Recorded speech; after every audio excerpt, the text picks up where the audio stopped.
Alléluia. Amen. Nous allons maintenant prier pour écouter la parole de Dieu. Gloire, gloire, gloire à l'agneau. Gloire, gloire, gloire à l'agneau, car il est glorieux et digne de régner. L'agneau est souverain.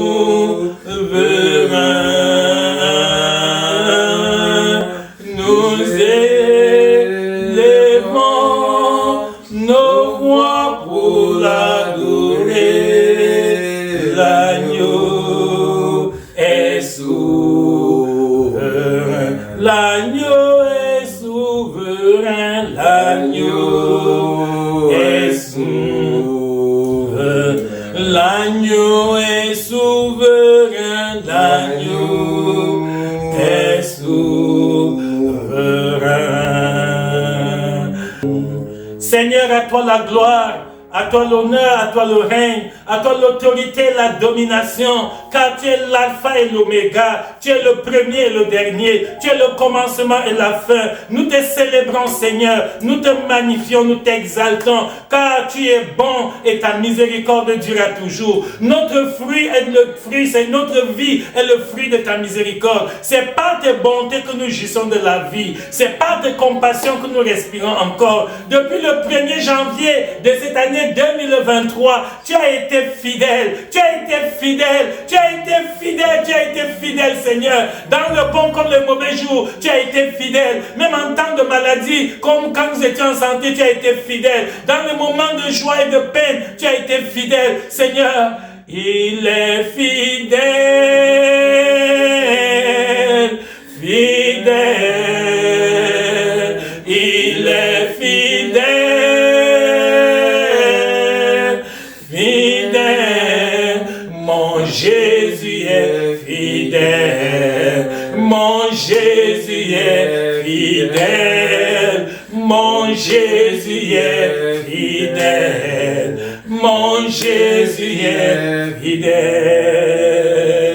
Seigneur, nous te sommes infiniment reconnaissants car tu as pris soin de nous, tu nous as gardés, tu nous as préservés. Seigneur, tu nous as épargnés du glaive des méchants, tu nous as mis à l'abri du filet de l'oiseleur. Maître, c'est pour cette raison qu'en reconnaissance, Seigneur, à ta bonté, pour t'exprimer notre gratitude, nous joignons nos voix à celles des anges, des 24 vieillards, des 4 êtres vivants, pour dire Saint, Saint, Saint est le nom de l'Éternel, car la terre entière est remplie de ta gloire, notre vie est remplie de ta gloire, nos familles sont remplies de ta gloire, nos maisons sont remplies de ta gloire, ton église est remplie de ta gloire, la communauté des disciples de Jésus est remplie de ta gloire. Béni sois-tu, Seigneur, parce que le monde entier est rempli de ta gloire. Tu es souverain dans tes décisions. Nul ne peut te demander ce que tu fais là. Tes voies sont insondables. Personne ne peut expliquer comment nous avons fait pour être encore vivants aujourd'hui. Personne ne peut expliquer comment nous avons fait pour être en santé maintenant. Ce n'est que ta grâce, ce n'est que ta bonté, ce n'est que ta fidélité. C'est juste ta main forte, Seigneur, qui a préservé nos pas. Nous te sommes reconnaissants. Depuis le début de ce mois, Seigneur, nous te rendons gloire. C'est notre mois d'action de grâce.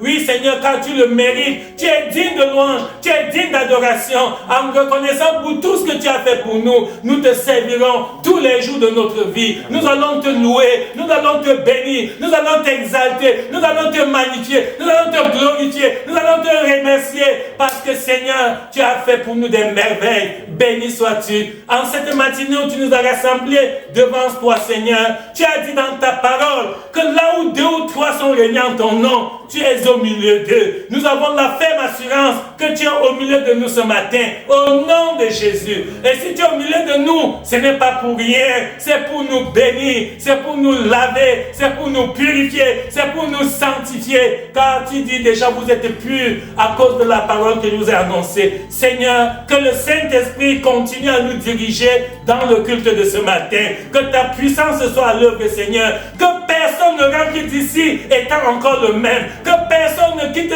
ce culte, Seigneur, ayant encore la même vie. Transforme-nous par ta parole. Délivre-nous par ta parole. Nous sommes venus avec nos problèmes, avec nos soucis, avec nos difficultés, avec nos maladies, avec nos soucis, Seigneur. Nous ne comptons que sur toi. Père éternel, ouvre pour nous les écluses des cieux. Ouvre les études des cieux pour chacun d'entre nous. Au nom de Jésus, je te présente chaque frère qui est venu au culte ce matin. Je te présente chaque soeur qui est venue au culte ce matin.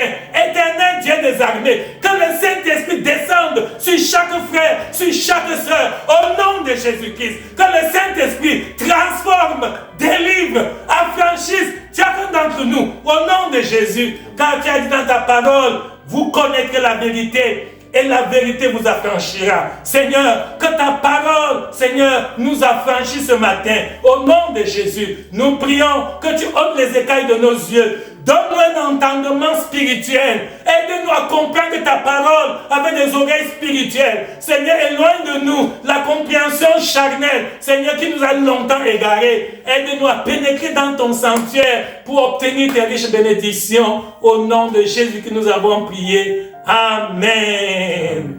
Amen. Applaudissons encore au Seigneur Jésus bien-aimé. Jésus mérite nos acclamations. Compte tenu de ce que Jésus a fait depuis le début de cette année, Jésus mérite notre acclamation. Vraiment, c'est merveilleux. Nous n'avons pas payé son prix d'argent. Nous ne le méritons pas. Nous ne sommes pas qualifiés. C'est la miséricorde de Dieu qui nous a fait vivre jusqu'aujourd'hui. Alléluia, alléluia, alléluia. Bien-aimés, ce culte est un culte vraiment spécial. C'est un culte particulier parce que nos cœurs sont pleins de joie. Ah oui, ce n'est pas facile. Rien que le fait d'avoir vu le mois de décembre ici, tu ne sais pas qu'il y a beaucoup de gens qui avaient des projets pour plusieurs années et ils sont déjà enterrés, ils sont déjà oubliés. D'autres sont dans des lits d'hôpitaux en train de gémir à cause de la maladie. Mais nous voici devant le Seigneur. Alléluia. Bien-aimé, le thème de notre méditation de ce matin, comment planifier ton année 2024? Comment bien planifier ton année 2024? Comment bien planifier ton année 2024? Alléluia. Nous voulons voir concrètement ce matin comment chaque enfant de Dieu peut mieux se préparer pour l'année prochaine. Parce qu'une année se prépare à l'avance. Alléluia. Une année se prépare à l'avance. On ne croise pas les bras pour attendre une nouvelle année. Non. Si tu croises les bras, tu ne fais rien pour attendre l'année. L'année ne sera pas bonne. Donc un vrai enfant de Dieu doit planifier son année. Nous devons planifier l'année 2024 qui arrive. Que signifie planifier? Planifier signifie organiser, régler le développement de quelque chose selon un ordre bien déterminé. Donc planifier, c'est prévoir. Alléluia. Amen. Que veut dire prévoir? Nous pouvons décomposer le mot prévoir en deux parties. Il y a le radical pré. Pré qui veut dire avant. Partout en français, vous voyez le mot pré, ça signifie avant. Et voir. Donc prévoir, c'est voir avant. Alléluia. Donc un enfant de Dieu doit prévoir l'année 2024. Tu dois voir l'année 2024 avant qu'elle n'arrive. Il faut que prévoir, c'est voir avant que cela n'arrive.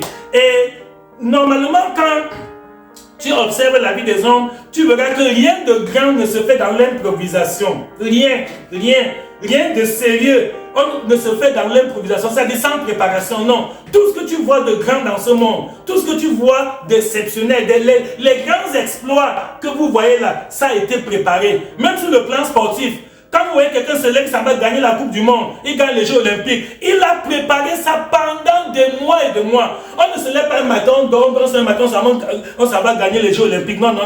Tous les exploits que nous applaudissons là, quand nous voyons les gens qui ont fait des performances extraordinaires, ils les ont préparés, ils les ont mûris, ils ont pris du temps sérieux, pendant que d'autres dormaient, et ils travaillaient, ils s'entraînaient. Je le dis parce qu'il y a des grands sportifs parmi nous. Alléluia. Nous avons le frère Aubin qui est un excellent sportif, vous voyez, et qui même entraîne d'autres sportifs. Voilà, il sait un peu de quoi je parle. Papa Alfred, c'est leur domaine. Vous voyez, donc ils savent dans leur domaine comment on prévoit lorsqu'on envisage une compétition, lorsqu'on prépare quelque chose de sérieux. On se prive, on fait des sacrifices, on s'inscrit à une discipline sévère, on prend des efforts, des étapes. C'est tout ça qui un beau jour produit un résultat élogieux. Ça permet de voir une performance exceptionnelle et le public applaudit. Alléluia. Amen. Il en est de même pour la vie de l'homme. Rien n'arrive par coïncidence. Non, non, non. Tous ceux qui attendent le hasard n'iront pas loin. Si toi tu attends le hasard, sache que tu n'iras pas loin. Tu ne feras pas grand chose. Donc c'est maintenant que chacun de nous doit bien préparer son année. Et j'ai souvent l'habitude de dire aux frères et sœurs qu'une vie sans objectif est une aventure. Notez bien cela. Une vie sans objectif est une aventure. Je le répète pour la 3e fois. Une vie sans objectif est une aventure. Donc un enfant de Dieu doit se fixer des objectifs. Ah oui, il faut te fixer des objectifs. C'est très important. Ne dis pas seulement que comme je crie en Dieu, bon je reste là, Dieu va tout faire. Non. Non, ça c'est une dangereuse illusion. Beaucoup de frères et sœurs se sont trompés comme ça et après ils ont été déçus. Dieu ne bénit pas la paresse. Dieu ne bénit pas la paresse. Ce n'est pas parce que tu es enfant de Dieu que tu ne vas plus réfléchir, tu ne vas plus rien programmer, tu ne prévois rien. Non, non, non, non, non, non. Dieu ne bénit pas la paresse. Même sur le plan naturel. Vous verrez que c'est quand tu sèmes quelque chose que Dieu bénit et ça pousse. Si tu sèmes le maïs, Dieu va bénir ta semence, ça va germer, ça va pousser, ça va te donner non pas un grain de maïs que tu avais semé, mais plusieurs épis de maïs. Mais si tu ne sèmes rien, Dieu ne bénira rien et tu ne récolteras rien. C'est ça. Même sur le plan scolaire, un élève ou un étudiant ne doit pas se tromper lui-même. Quand nous étions encore élèves, je me rappelle, on a eu des nouveaux, quand nous étions encore de nouveaux convertis, on a eu certains camarades de classe qui avaient aussi accepté le Seigneur, mais qui ont pensé que comme on est déjà enfant de Dieu, on doit seulement prier, et Dieu va nous faire réussir à nos examens scolaires. C'était faux. Il y en a qui ont échoué dans leurs études à cause de ça. Parce que Dieu ne bénit pas la paresse. Même si tu es élève ou étudiant, tu dois faire ta part. Il y a toujours la part de l'homme et la part de Dieu. Tu dois d'abord étudier tes leçons, tu dois être assidu au cours, tu ne dois pas manquer les classes, tu dois bien faire tes devoirs, tu dois t'appliquer à apprendre tout ce qu'on vous a appris en classe. Et après avoir fait tout cela, maintenant tu t'agenouilles, tu pries pour demander à Dieu de bénir tes efforts. Alléluia. Amen. On ne demande jamais à Dieu de bénir le vide. Donc un élève ou un étudiant qui n'a pas appris ses leçons ne peut pas bien prier. Parce que Dieu n'aura rien à bénir. C'est quand tu as déployé des heures blanches, tu as passé des nuits blanches à étudier, à apprendre, à faire des exercices, etc. Après avoir fini tout ça, maintenant tu t'agenouilles, tu dis Seigneur, bénis mes efforts, j'ai fait ma petite part, j'ai appris mes leçons, j'ai étudié, j'ai fait l'exercice, j'ai fait des recherches, j'ai même fait des groupes d'études avec des camarades pour essayer de mieux explorer, de mieux comprendre, assimiler toutes les leçons qu'on nous a dispensées. Et là, tu peux faire une bonne prière. Alléluia. Donc même pour ce qui est d'un miracle, regardez la Bible, vous verrez de la Genèse jusqu'à l'Apocalypse, tous les miracles que Dieu a fait dans la Bible, il y a la part de l'homme, il y a la part de Dieu. Pour que Dieu fasse un miracle, il y a ce que l'homme doit faire et il y a ce que Dieu doit faire.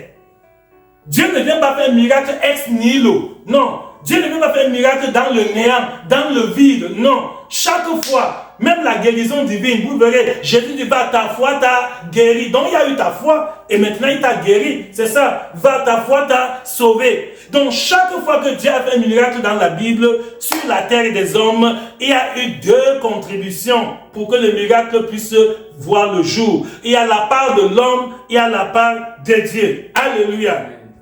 J'aimerais encore donner d'autres précisions, mes bien-aimés, parce que la Bible nous dit dans Osée chapitre 4, verset 6, que mon peuple est détruit à cause de l'ignorance.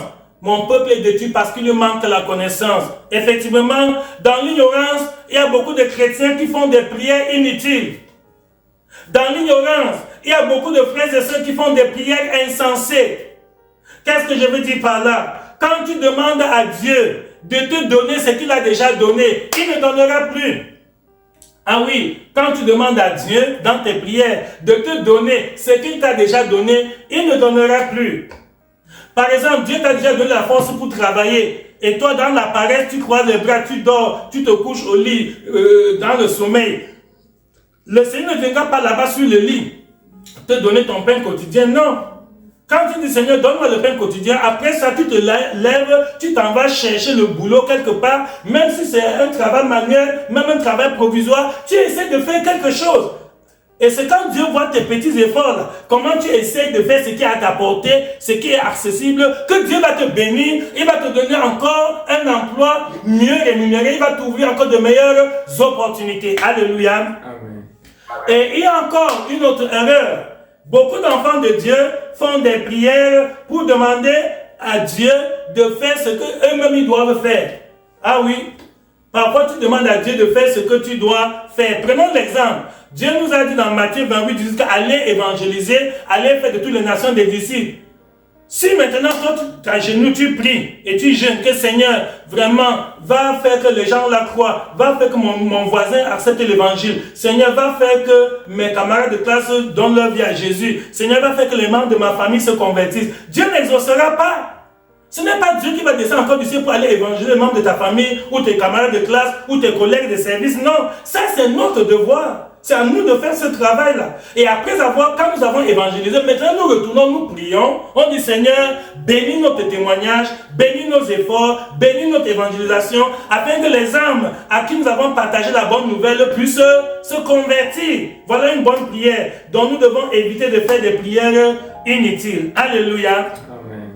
Maintenant, nous allons suivre la lecture solennelle de la parole de Dieu dans le livre de 1 Pierre, chapitre 3, du verset 10 au verset 12. 1 Pierre, chapitre 3, du verset 10 au verset 12. Je lis au nom de Jésus. Amen. Si quelqu'un, en effet, veut aimer la vie et voir des jours heureux, qu'il préserve sa langue du mal et ses lèvres des paroles trompeuses, qu'il s'éloigne du mal et fasse le bien, qu'il recherche la paix et la poursuive. Car les yeux du Seigneur sont sur les justes, et ses oreilles sont attentives à leurs prières. Mais la face du Seigneur est contre ceux qui font le mal. Alléluia. Amen, amen, amen, amen. Alléluia. Nous remercions le Seigneur pour sa parole. Alors la Bible nous dit ici, si quelqu'un veut voir des jours heureux, c'est-à-dire si quelqu'un veut avoir un bon avenir, si quelqu'un veut avoir un futur radieux, donc la Bible nous parle ici des jours prochains, non pas du présent, mais de ce qui va arriver. Donc tu peux anticiper sur l'année 2024, c'est-à-dire que tu peux prévoir, tu peux voir ce qui va arriver, tu peux préparer, tu peux toi-même arranger ta vie de manière à ce que l'an prochain, tu puisses faire mieux. Et la meilleure façon de mieux préparer une année, c'est d'abord de faire un bon bilan de l'année qui s'achève. Alléluia. Amen. Donc que chacun de nous prenne du temps pour faire un bon bilan de l'année 2023 qui va s'achever dans 2 semaines. C'est très important. Si tu ne fais pas le bilan, l'an prochain, les mêmes causes vont produire les mêmes effets. Il y a les gens qui d'année en année commettent les mêmes erreurs.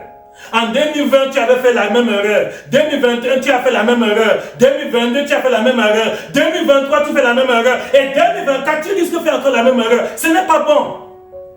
Il y a des gens qui ont fait des choses, même leur famille ont dit que ce que tu fais là n'est pas bien. Même leurs amis ont dit que non, c'est pas comme ça qu'il faut faire. Même ses frères et soeurs, même sa femme, son mari, tout le monde. Mais ils continuent à faire les mêmes erreurs parce qu'ils ne font pas un bon bilan. Celui qui est sage, celui qui veut voir des jours heureux, celui qui veut vivre bien dans l'avenir, doit établir un bilan objectif et sans complaisance de son passé. Alléluia. Amen. Il faut faire un bilan objectif. Objectif veut dire que c'est sans complaisance, tu ne fais pas de combine, tu n'es pas tolérant. Donc tu dois être sévère contre toi-même. Sois sévère contre toi-même. C'est ce que l'apôtre Paul faisait. L'apôtre Paul était très sévère contre lui-même. Dans 1 Corinthiens chapitre 9, du verset 24 au verset 27, l'apôtre Paul dit, je traite durement mon corps et je le tiens assujetti, de peur d'être rejeté après avoir prêché aux autres. Alléluia. Donc l'apôtre Paul était enfant de Dieu, Comprenez-moi bien, parce que beaucoup disent non, quand on est enfant de Dieu, on a la foi, on n'a plus besoin de rien faire, on croise les bras, on attend seulement les miracles. Non! Il ne faut jamais attendre les miracles les bras croisés. Non! Ceux qui croisent les bras pour attendre les miracles ne verront jamais de miracles. Dieu ne fait pas de miracles dans la vie des paresseux. Non! Dieu ne fait pas de miracles dans la vie des gens nonchalants, négligents. Les gens, les dormeurs. Non! Dieu fait les miracles dans la vie de ceux qui obéissent, qui font des efforts, qui sont actifs. Voilà les personnes qui vont récolter les miracles en 2024. Donc il faut faire un bilan. Tout n'a pas été parfait en 2023. Si tu prétends que non, l'année 2023 était parfaite, tu es un menteur. C'est que tu n'es pas objectif. Tu as fait des erreurs, ça c'est sûr, nous ne sommes pas des dieux. Même moi qui te parle, j'ai fait des erreurs en 2023. Et si je veux avoir des jours heureux, en 2024, je dois corriger mes erreurs de l'année 2023. Alléluia. Amen. Je ne peux pas dire que comme je suis pasteur, en 2024, je vais continuer à faire les mêmes erreurs et attendre un meilleur résultat. C'est de la folie. Je répète que c'est de la folie. C'est vivre en insensé. Quand tu commets les mêmes choses et tu attends un résultat différent, tu te fais des illusions. Un enfant de Dieu doit savoir que depuis janvier, j'ai fait telle erreur, j'ai pris telle mauvaise décision, je me suis engagé dans telle relation, j'ai accepté j'ai fait telle promesse, je n'ai pas pu accomplir, j'ai fait ceci. Bon, tu essaies de recenser, tu essaies d'énumérer tes erreurs. Donc, il ne faut pas prétendre que tout était bien, que tu n'as fait aucune faute. Non, sois sincère, ne sois pas complaisant envers toi-même. J'ai remarqué que les gens sont très sévères quand il faut juger les autres. Oui. Quand il faut juger les autres frères et sœurs, tu es sévère, tu es rigoureux, tu es tranchant. Mais quand il faut te juger toi-même, bon, tu dis, bon, en tout cas, c'est pas grave, en tout cas, c'est pas très mauvais, bon, on peut quand même tolérer. Ce n'est pas bien. Même un sportif, comme j'ai pris l'image des athlètes tout à l'heure, un sportif qui a raté, il n'a pas gagné la compétition. Qu'est-ce qu'il fait quand il rentre? Il s'examine, il regarde. Pourquoi ça n'a pas marché? Qu'est-ce qui n'a pas marché? Et il corrige, il dit ok, je dois augmenter mes heures d'entraînement, je dois faire ceci. C'est pour ça que les sportifs ont souvent même un entraîneur. Ah oui, hein, les grands sportifs, même les plus grands, ceux les plus doués, ceux qui ont le plus grand talent, ceux qui sont dans les équipes qui gagnent la Coupe du Monde, ils ont toujours un entraîneur. C'est la même chose sur le plan spirituel. Le pasteur est un entraîneur. L'église est comme une équipe. L'église est comme une équipe, c'est-à-dire où il y a plusieurs joueurs. Nous sommes les membres de cette équipe. Et le pasteur est comme l'entraîneur, le coach, qui est là pour vous donner quoi avec son expérience. Parce que c'est un vieux joueur. Le pasteur est quelqu'un qui a cru depuis. Il a déjà traversé beaucoup de tentations. Il a déjà vu beaucoup d'expérience. Maintenant, il vient. Peut-être qu'il peut même aller sur le terrain pour tirer le ballon. Oui, souvent les entraîneurs ne peuvent pas aller au terrain pour jouer. Mais malgré le fait qu'ils n'ont plus la force d'aller jouer, ils ont l'expérience, ils connaissent toutes les techniques, ils connaissent les stratégies, ils connaissent tout ce qu'il faut mettre en œuvre comme moyen pour gagner un match. Alors, ils vous appellent, vous qui êtes encore jeune, vous êtes plein de potentiel, de talent, vraiment vous avez toutes les aptitudes. Ils vous disent que bon, quand vous êtes au terrain, il faut faire comme ça, il faut jouer, positionnez-vous comme ça, réagissez comme ça. Si l'adversaire fait comme ça, prenez-le de telle manière, vous aurez la victoire. Et c'est comme ça qu'ils gagnent. Donc, un vrai enfant de Dieu doit faire un bon bilan. Alléluia. Amen. Ne continue pas une fuite en avant. Il y a des gens qui continuent seulement à avancer sans prendre du temps. Ce n'est pas bon. Tu pouvais faire mieux que ce que tu as fait en 2023. Tu pouvais aller plus loin que là où tu es arrivé aujourd'hui. Vu les grâces, les bénédictions que Dieu t'a données, même l'argent. Alléluia. Amen. Si nous sommes sincères, si on voit tout l'argent qui est passé dans tes mains cette année, vraiment, et on regarde ce que tu as réalisé, tu verras que tu as fait trop de gaspillage. Tu as fait trop de gaspillage. Tu as perdu beaucoup d'argent pour rien. À cause de ton manque de sagesse, à cause de ton manque de discipline. Tu as eu beaucoup d'argent, hein, mais comme tu n'avais pas planifié tes dépenses, il y a des gens qui ne planifient jamais les dépenses. Il y a des gens qui ne font jamais de budget. Un vrai enfant de Dieu doit faire son budget mensuel. Un chrétien ne doit pas dépenser seulement jour après jour comme ça. Non, l'argent vient sa part. L'argent vient sa part. Non. Un vrai chrétien doit faire son budget. Il doit bien établir l'ordre des dépenses. Comment est-ce qu'il va faire avec la grâce que Dieu va lui donner? Ce n'est pas bon que Dieu te bénisse, tu manges le tout et après tu dis que je n'ai plus rien. Ce n'est pas bien. Donc, le vrai chrétien doit prendre le temps pour faire un bon bilan de l'année qui s'achève. Donc, un bon chrétien doit faire un bon bilan de ce qui s'est passé. Et j'ai dit que tu pouvais aller plus loin que là où tu es arrivé aujourd'hui. Tu pouvais faire mieux que tout ce que tu as réalisé jusqu'à présent. L'essentiel est que tu puisses faire un bon bilan de l'année qui s'achève. Je me rappelle, quand nous étions au village, nos parents nous disaient souvent qu'il ne faut pas que le même caillou perce ma calebasse 2 fois. Donc, il ne faut pas que je vienne faire les mêmes erreurs que j'avais fait l'année passée. Donc, nous marchons sur les traces des saints d'autrefois et nous devons donc nous efforcer à éviter des incohérences, à éviter de faire les mêmes erreurs tous les jours. Ce serait un très grand danger. Ça, c'est le premier point, faire des bilans, faire un regard rétrospectif, jeter un regard rétrospectif sur l'année qui s'achève et prendre des mesures idoines pour pouvoir surmonter les erreurs, pour corriger toutes les erreurs qu'on a commises. C'est ça. C'est ce que Dieu attend de chacun de nous avant le 31 décembre. Donc avant que l'année ne s'achève, fais ton bilan, même sur le plan financier. Fais ton bilan même sur le plan spirituel. Fais ton bilan même sur le plan matériel, même sur le plan familial. Comment est ma famille aujourd'hui? Ta famille peut être mieux que ce qu'elle est aujourd'hui.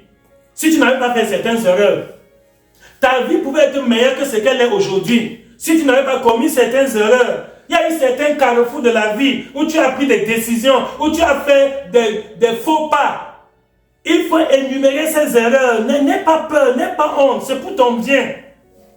Quand tu ressens sur tes erreurs, maintenant tu peux savoir comment les corriger. Alléluia. Amen.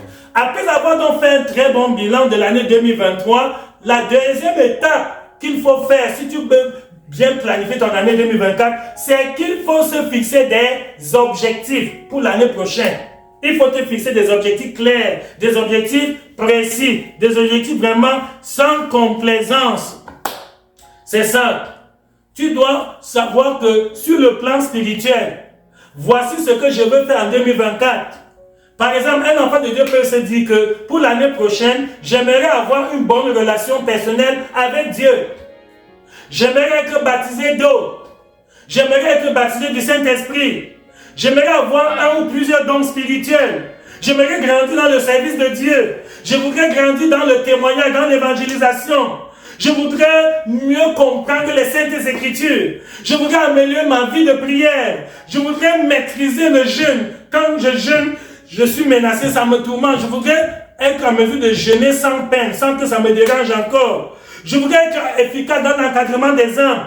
Alléluia. Donc sur le plan spirituel, il y a plusieurs objectifs que tu peux te fixer. Tout dépend de toi. Même toi qui es serviteur de Dieu, tu peux dire que j'aimerais devenir un bon dispensateur de la grâce de Dieu. J'aimerais que l'année prochaine, quand je vais prêcher, que mon message soit plus édifiant, plus touchant, plus profond. J'aimerais que la parole de Dieu qui va sortir de ma bouche en 2024 ne soit plus des discours persuasifs de la sagesse humaine. J'aimerais que ça devienne une démonstration d'esprit et de puissance. Et Dieu va le faire au nom de Jésus. Amen. Si tu es résolu, Dieu aime celui qui prend de bonnes résolutions. Dieu va bénir vraiment tes engagements. Dieu va bénir tes efforts. Et tu vas avoir une transformation radicale de ta vie. Rien ne sera plus comme avant. Alléluia. Amen. Alléluia. Amen.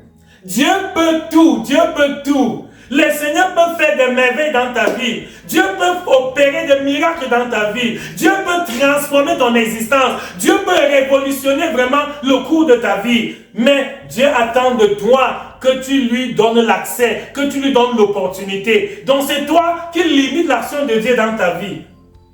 C'est toi qui empêches Dieu d'opérer des miracles dans ta vie. Parce qu'il y a la part de l'homme, il y a la part de Dieu. Et tant que l'homme ne fait pas sa part, Dieu ne fera pas la sienne. Donc voilà pourquoi vous connaissez la loi de la nature, la loi des semailles. Il dit que l'homme récolte ce qu'il sème. Donc si tu ne sèmes rien, tu ne récolteras rien non plus. Bien-aimés frères et sœurs, Une vie sans objectif est une aventure. Nous ne voulons plus être que des aventuriers. L'apôtre Paul a dit dans 1 Corinthiens 9, 24 à 27 que moi je cours non pas comme battant de l'air, moi je cours non pas comme à l'aventure, moi je frappe non pas comme battant de l'air. Donc Paul avait résolu qu'il ne sera pas un aventurier. Imitons l'exemple de l'apôtre Paul. Parce que Paul a dit dans 1 Corinthiens 11, 1, soyez mes imitateurs comme je le suis moi-même de Christ. Paul a dit qu'il ne veut pas être un aventurier. Moi aussi, je ne veux pas être un aventurier. Toi aussi, ne sois pas aventurier. Imitons Paul, car en imitant Paul, nous imitons Jésus qui est notre modèle parfait. Alléluia. Amen. J'ai donné quelques exemples d'objectifs sur le plan spirituel. Je vais encore donner quelques exemples d'objectifs sur le plan matériel.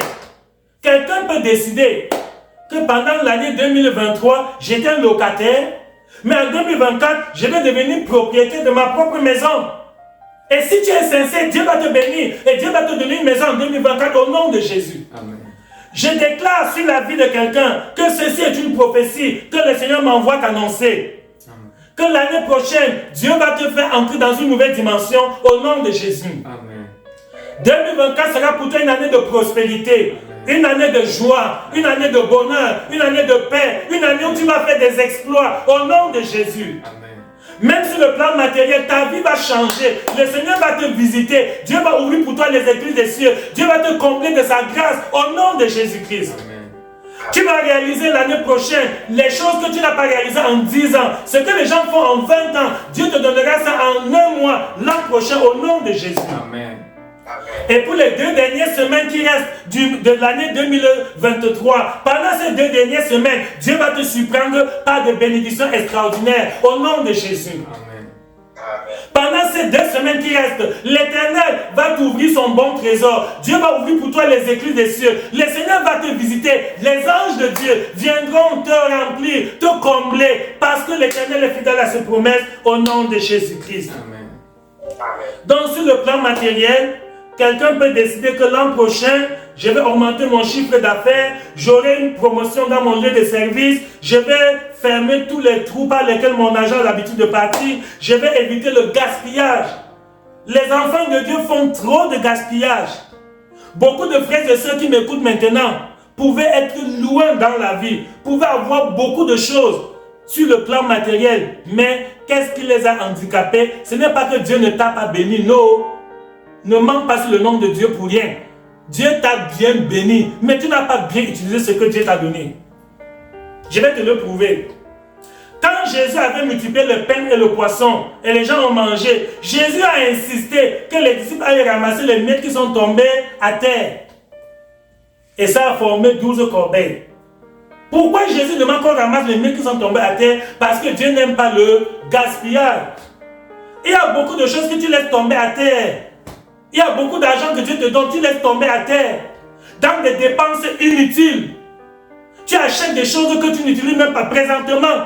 Tu as certains habits que tu n'as même pas portés depuis le début de l'année, vrai ou faux? Tu as certaines chaussures, tu as des choses chez toi. Ta maison est encombrée. Ta chambre, il y a la bouteille dans ta chambre. Il y a des choses que tu n'utilises même pas, mais c'est là. C'est ça qu'on appelle le gaspillage. Toi-même, va regarder ta penderie. Tu verras beaucoup de choses, beaucoup d'habits, des tenues qui sont là. Les habits même se plaignent que ouais, ça fait combien de mois que tu ne m'as pas porté? Comment tu m'abandonnes? Tu as dit ton habit même se plaint, tes chaussures même pleurent. C'est parce qu'ils n'ont pas la bouche pour parler comme moi, comme ça. Tes chaussures même pleurent que ça fait combien de mois? Tu ne m'as même pas touché. Tu ne m'as même pas regardé. Les habits se fâchent de toi. C'est ça le gaspillage. Quand tu ne fais qu'acheter les choses, il y a des gens qui ils ne prévoient même pas. Tu achètes des choses que tu n'as même pas programmées. Non, ce n'est pas bon. Le gaspillage, un enfant de Dieu ne doit pas. Pourquoi? Parfois c'est à cause de la publicité. Oui. On nous a trompés avec la vie moderne. Quand tu ouvres la télé, on te montre la publicité de ceci. Finalement, tu te mets à acheter sans même te demander est-ce que c'est vraiment utile? Est-ce que c'est indispensable? Est-ce qu'il faut vraiment que j'achète ça? Et c'est comme ça que ton argent part dans l'eau. Et après tu dis que Dieu ne t'a pas béni. Non. Donc un enfant de Dieu doit se fixer des objectifs sur le plan matériel. Même sur le plan familial, tu dois fixer des objectifs. Que oui, l'année 2023, ma famille a eu beaucoup de secousses. Ma famille a eu beaucoup de mésententes. Ma famille a eu beaucoup de problèmes. Bon, je veux qu'en 2024, que ma famille vive en paix. Que ma famille vive dans l'harmonie. Que ma famille vive vraiment dans la communion, l'entente. et tu te mets au travail et le Seigneur va exaucer. Quelqu'un peut décider que je vais me marier en 2024. J'ai été longtemps célibataire, mais je veux que l'année prochaine, mon statut matrimonial change. Et Dieu va exaucer. Un couple, un foyer peut décider que l'an prochain, nous aurons un enfant. Ça fait longtemps qu'on n'a pas eu la grâce de la procréation.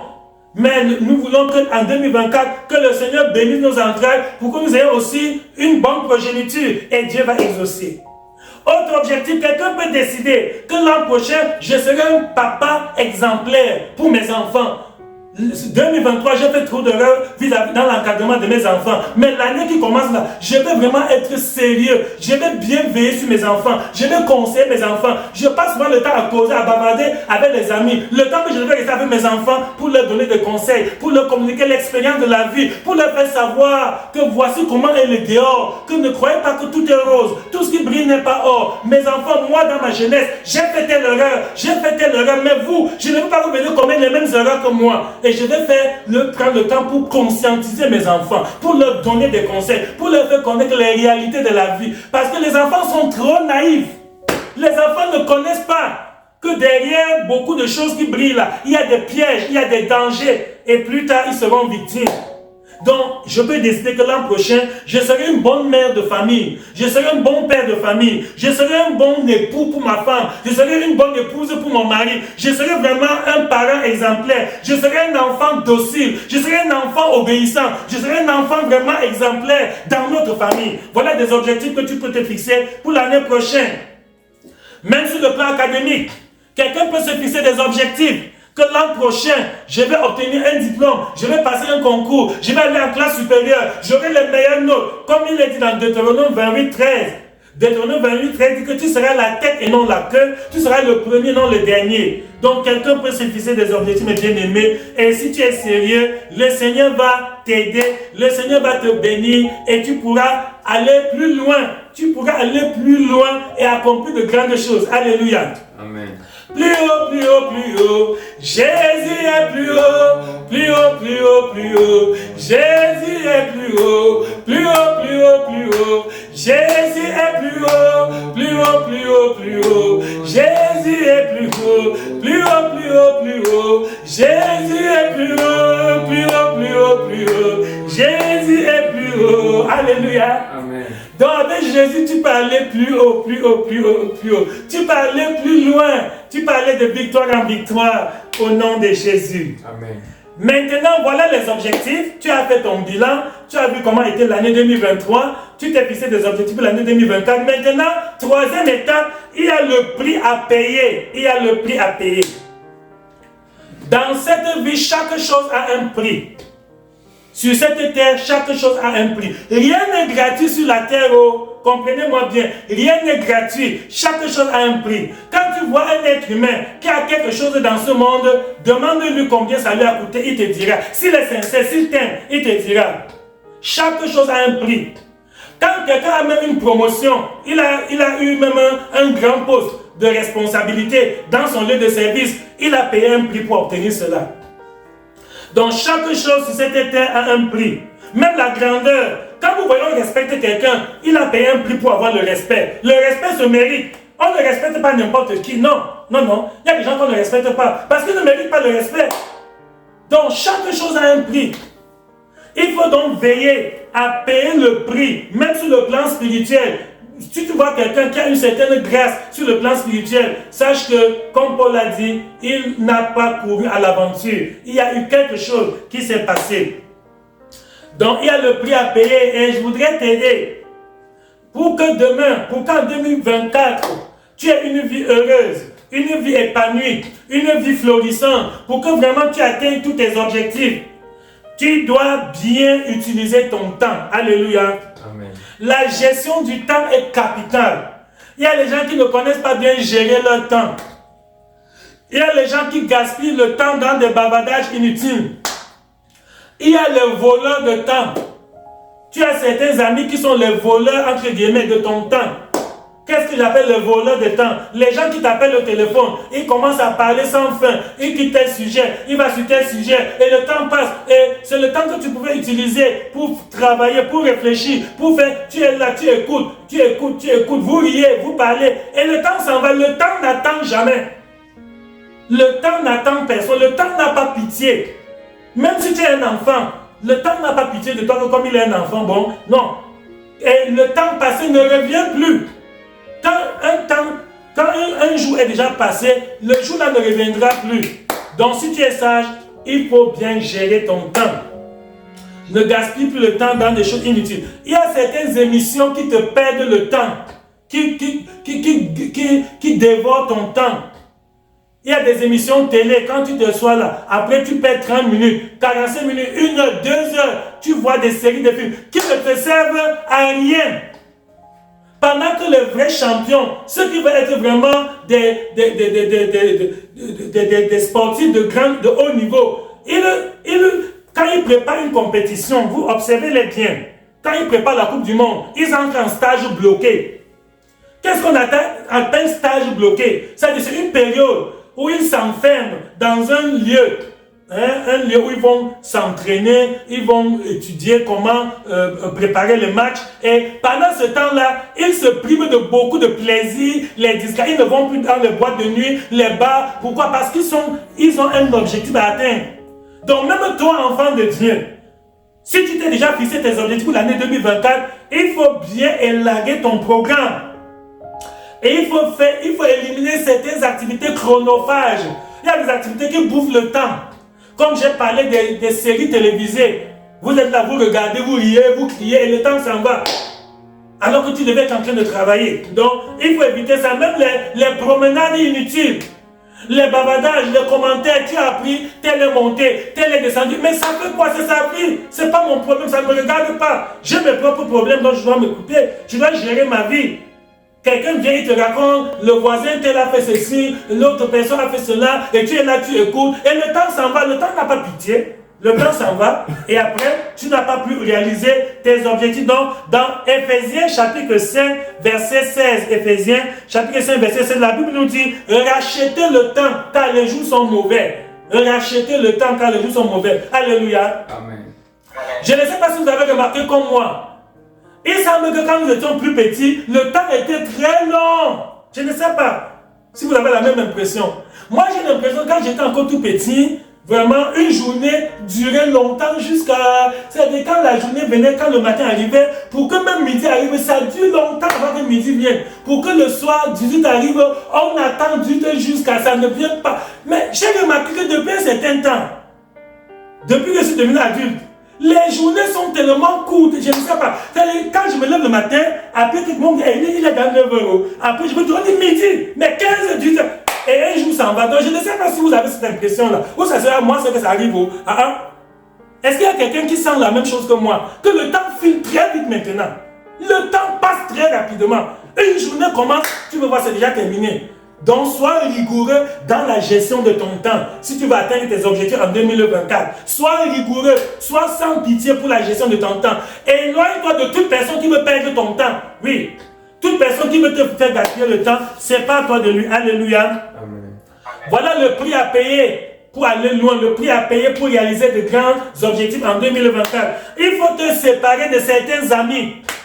Dans 1 Corinthiens chapitre 15 verset 33, la Bible dit que les mauvaises compagnies corrompent les bonnes mœurs. Il y a certains gens que tant qu'ils sont dans ta vie, tu n'iras pas loin. Ça, je te le garantis. Il y a certaines personnes que tant que tu t'attaches à elles, tu n'iras pas loin, tu ne feras pas grand-chose. Parce que ce sont des gens qui te distraient, ce sont des gens qui t'emmènent dans des futilités. Quand ils sont près de toi, ce n'est que les commérages, les calomnies, les bavardages sur des choses qui n'aident pas. Donc tu dois te séparer de certains amis, c'est ça. Tu dois te séparer de certaines habitudes. Oui. Si tu aimes trop le sommeil, tu n'iras pas loin. Non. L'apôtre Paul dit, je traite durement mon corps. Tu dois être sévère contre ton corps si tu veux réaliser de grands objectifs en 2024. Donc, tu dois traiter durement ton corps. C'est ça. Sinon, tu ne feras pas vraiment grand chose. L'année prochaine, si tu veux aller loin, mon frère et ma soeur, cesse de jouer avec ta liberté. La liberté est un feu. La liberté est un feu. Je le répète, la liberté est un feu. Si tu joues avec ta liberté, la liberté va te brûler. La liberté a déjà brûlé beaucoup de gens. Je connais beaucoup de jeunes gens qui n'ont pas bien utilisé leur liberté. Quand même les parents parlent, ils disent laissez-moi tranquille, je suis libre de faire de ma vie ce que je veux. Et après 2, 3, 5 ans, les conséquences, ils retournent encore vers les parents demander de l'aide. Donc la liberté est un feu. La liberté n'est pas mauvaise. Vous savez, le feu n'est pas mauvais en soi. Non. Le feu, tu peux utiliser le feu pour préparer la nourriture et on mange. Mais le même feu qui a préparé la bonne nourriture, on a mangé là, si tu utilises mal le même feu, ça peut brûler ton doigt, ça peut brûler ta main, ça peut brûler tout ton corps, ça peut incendier toute la maison, ça peut brûler tout un quartier, le même feu. Donc le feu en soi est innocent. Le feu est anodin, mais ça dépend de l'usage qu'on en fait. Donc la liberté est comme le feu. Tu utilises bien ta liberté, demain tu vas t'en réjouir. Tu utilises mal ta liberté, demain tu vas pleurer. Maintenant que tu dis que tu es libre, tu peux perdre ta liberté pour aller avec les garçons si tu es une fille, ou bien pour aller avec les filles si tu es un garçon. Vous passez le temps dans le boîte de nuit parce que vous êtes libre. Vous passez le temps dans les aventures sentimentales, dans la prostitution, l'adultère, la fornication, parce que vous êtes libre, ok. Mais après, vous aurez la facture. Vous savez, quand nous consommons l'électricité là, à la fin du mois, on nous donne la facture d'électricité que nous devons payer. C'est ça. Quand tu gères mal ta liberté, après la vie va te donner la facture. Oui. La vie va te donner les conséquences. Tu vas récolter les conséquences néfastes, les conséquences douloureuses du mauvais usage de ta liberté. Alors que la même liberté, d'autres jeunes comme toi ont utilisé la même liberté pour bâtir leur avenir, pour préparer vraiment leur avenir et ils sont heureux pendant que toi tu es là en train de pleurer. Donc voilà, il y a un prix à payer. Dieu ne fait rien pour rien. Tout ce que Dieu fait, c'est pour un but. Dans Genèse, la Bible nous apprend qu'il y avait les ténèbres et à cause des ténèbres, Dieu a créé la lumière. Donc même toi, ne fais rien pour rien. Quelqu'un qui veut réussir ne doit pas faire des choses sans savoir pourquoi. Voilà, bien aimé, quelques pistes de réflexion que je vous ai données, sachant que la discipline est la force principale des armées. Sois discipliné, c'est très important. Nous sommes la communauté des disciples de Jésus. Les disciples sont ceux qui suivent la discipline de leur maître, donc nous devons être disciplinés. Et si nous faisons cela, le Seigneur va nous visiter, Dieu va nous bénir. Toutes les promesses que Dieu a faites pour nous vont s'accomplir. Alléluia. Dans Jérémie, chapitre 29, verset 11, Jérémie 29, 11, la Bible dit, l'Éternel dit, car je connais les projets que j'ai formés sur vous, dit l'Éternel. Projets de paix et non de malheur, afin de vous donner un avenir et de l'espérance. Je prophétise sur ta vie au nom de Jésus-Christ. Amen. Toutes les promesses de paix que Dieu a faites pour toi vont s'accomplir au nom de Jésus. Amen. J'annonce, je déclare et je décrète que toutes les promesses de bonheur que le Seigneur Jésus a faites pour toi vont se concrétiser au nom de Jésus. Amen. J'annule tous les projets du diable contre ta vie. Amen. Par cet enseignement, je détruis tout ce que Satan avait programmé pour te déstabiliser au nom de Jésus. Amen. Que la grâce de ce message te libère de la distraction. Que la grâce de ce message te libère du gaspillage. Que la grâce de ce message te libère du libertinage. Pour que tu deviennes responsable. Que tu sois un chrétien sérieux. Un chrétien discipliné. Au nom de Jésus. Amen. Que par cette parole, Dieu te transforme. Que par ce message, Dieu te délivre. Que le Seigneur t'affranchisse du désordre, de l'indiscipline. Que le Seigneur te rende responsable. Que tu sois une personne fructueuse, une personne bien posée, un bon instrument, un bon dispensateur de la grâce de Dieu. Que le Seigneur fasse de toi un instrument au travers duquel il va démontrer sa gloire dans notre génération. Au nom de Jésus. Amen. Que l'Éternel te visite et que 2024 soit pour toi l'année des années. Que 2024 soit pour toi une année durant laquelle tu vas faire ce que les gens réalisent en 5 ans, en 10 ans, en 15 ans, en 20 ans. Au nom de Jésus. Amen. Que l'année 2024 soit pour toi une année charnière, une année florissante, une année heureuse, une année exceptionnelle, une année de grâce, une année de paix, une année de bonheur, une année d'exploit, une année où l'Éternel va te combler de son bon trésor, où l'Éternel va t'ouvrir les écrits des cieux, où le Seigneur va faire pleuvoir sur toi la pluie de la première et de l'arrière-saison, au nom de Jésus-Christ. Et dès maintenant, les 2 dernières semaines qui restent de cette année 2023, que ce soit pour toi un temps de rattrapage, au nom de Jésus. Amen. Je prie et je proclame, je déclare que les 2 dernières semaines de cette année 2023 sont pour toi des semaines de restauration. Que le Seigneur restaure ta santé spirituelle, que le Seigneur restaure ta santé physique, que Dieu restaure ta santé économique, que Dieu restaure ta santé financière, que Dieu restaure ta vision, que Dieu restaure ta mentalité, que Dieu restaure toute ta vie, que Dieu restaure ta famille, que Dieu restaure ta maison, que Dieu restaure tout ce qui est à toi, que la gloire de Dieu te visite, que le Seigneur te fasse, qu'il te remplace les années que tu as perdues, au nom de Jésus-Christ. Que l'Éternel, par sa grâce, par sa miséricorde, te remplace toutes les opportunités que tu as perdues au nom de Jésus. Amen. Que le Seigneur te ramène sur la bonne voie. Que l'Éternel te guide par son Esprit Saint. Que la gloire de Dieu soit ton partage et que l'Éternel soit ton bouclier, ton rempart et ta forteresse au nom de Jésus-Christ. Nous nous rendons gloire à Dieu pour ce message. Amen. Au nom de Jésus-Christ, notre Sauveur. Au nom de Jésus, nous avons prié. Amen. Amen. Amen. La vision évangélique, ô Seigneur.